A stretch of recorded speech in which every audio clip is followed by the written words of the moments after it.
સામાન્ય રીતે કિટી પાર્ટીનું નામ સાંભળતા જ મનમાં પાર્ટી, ડાન્સ અને ફેશનનો ખ્યાલ આવે, પરંતુ સુરતની મહિલાઓએ એક અનોખી કિટી પાર્ટીનું આયોજન કરી સૌને આશ્ચર્યચકિત કર્યા। સુરતની 40 વર્ષથી વધુની વયની મહિલાઓએ આ વખતે ધાર્મિક થીમ પર કિટી પાર્ટી ઉજવી, જેમાં મહિલાઓ ભગવા વસ્ત્રો ધારણ કરી, ગળામાં રુદ્રાક્ષની માળાઓ પહેરી અને પંડિતજીનો વેશ ધારણ કરીને એકત્રિત થઈ હતી। આ પાર્ટીમાં માત્ર મોજ મસ્તી જ નહીં, પરંતુ હવન અને ભજન કીર્તનનું પણ સુંદર આયોજન કરવામાં આવ્યું હતું।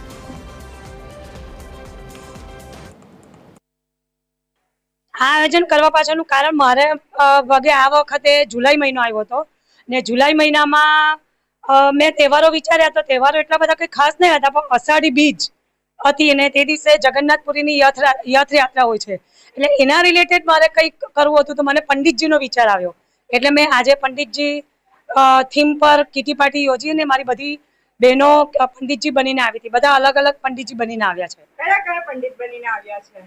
એક છોટું પંડિત બનીને આવ્યા છે, એક તોતા પંડિત કઈ બનીને આવ્યા છે, કોઈ એક પંડિત એવું છે કે જન્માક્ષર જ જોઈ, કોઈ પંડિત એ છે કે જે હવન જ કરે, એક પંડિત એવા છે કે જે કથાને એવું જ કરે છે। એકચ્યુઅલીમાં મેં વિચાર્યું નહીં હતું કે એક્ઝેક્ટલી આવો લુક થઈ જશે।